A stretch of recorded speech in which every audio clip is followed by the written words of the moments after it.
Welcome back to another video. I've got a new torch in from Nitecore T4K. This is in for review and it was sent in via the company.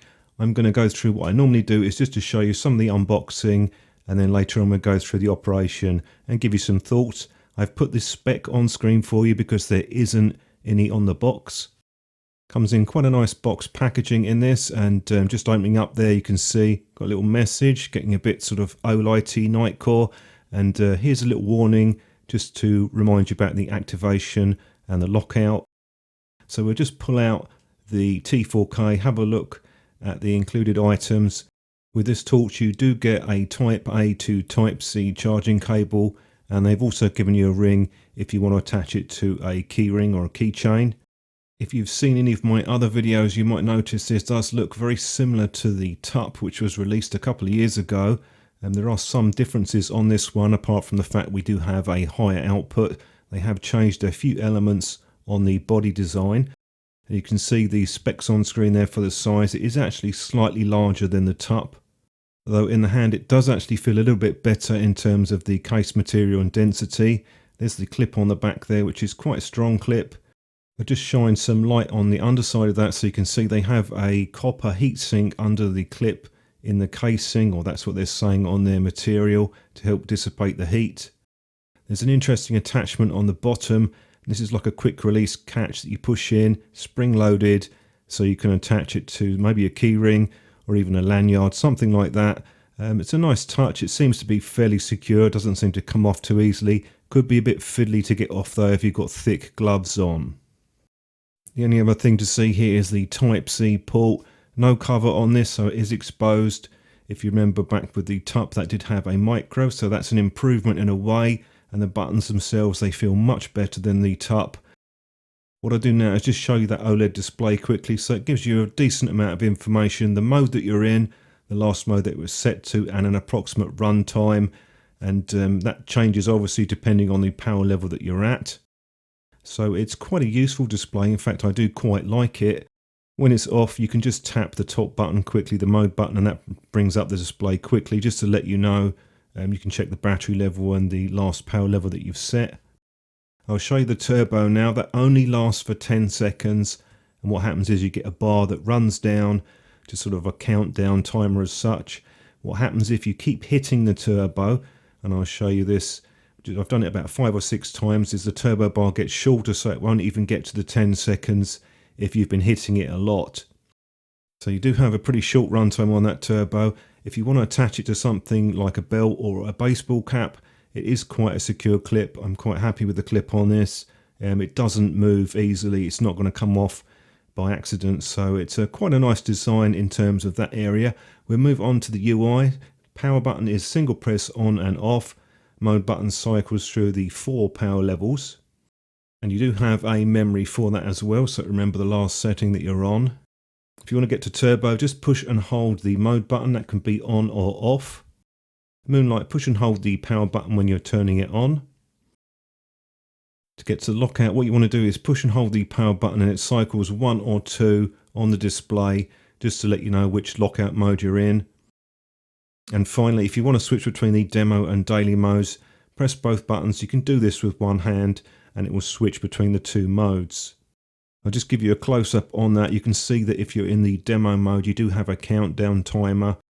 I'm happy enough with the design on this in terms of the feel and the finish, and the UI is perfectly fine, pretty easy to pick up. What I would say is it's much more of a pocket torch to me, and I've just compared it to a few different models. You can see that it's substantially bigger than these sort of keychain or keyring lights. And there are already quite a few of these on the market, so they're calling it a keychain light. It's part of their series. But honestly, for me, I really think it's better suited as a jacket light or a pocket light, because there are much smaller options for occasional use if you're putting these on a keyring. We've also got the 16341s to consider as well, where you have easier access to the battery. Just some information now on the charging. You can see the blue lights flashing. Charge capacity was just over 1000 mAh, and it took about 1 hour and 40 minutes to charge from flat. That's actually a slightly lower capacity than the TUP had, was around about 1200 I believe. I have put the user guide on screen for you. I did crop it in as much as I could so it should be visible on the screen. As far as the water resistance with this torch, they're rating it to IP54. That means splashing water. Would have preferred to have a cover on that, would have kept things like dirt and debris out of it. Onto the beam shots now. We start with the Unicorn 850 lumens, mixed beam pattern on this. Then over to the Nitecore Tiny or Tinny 2, that's 500 lumens, which is its maximum output. I'll start the T4K off at the 200 lumens mark, and you can see there is obviously a huge jump between 200 lumens and the 4000 lumens, and I'm holding that in, so we've only got 10 seconds on that, then it drops back down to the 200 lumens. I'm a bit surprised Nitecore didn't put another power level in there around about 1000 lumens, because that is a bit too big a jump for me, to be honest. And I'll just show you the Jet Beam 3MS to give you an idea of a more tactical type beam. So this is quite a floody torch, not surprising really for the type of light that it is. I've run a few more beam shots now. There's no drop down test on this because it's just fixed at 10 seconds maximum for the turbo. And I'll come back at the end, give you a few thoughts and a conclusion on this torch.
Just to give you a few thoughts on the Nitecore T4K, in many ways this is quite an interesting update over the TUP.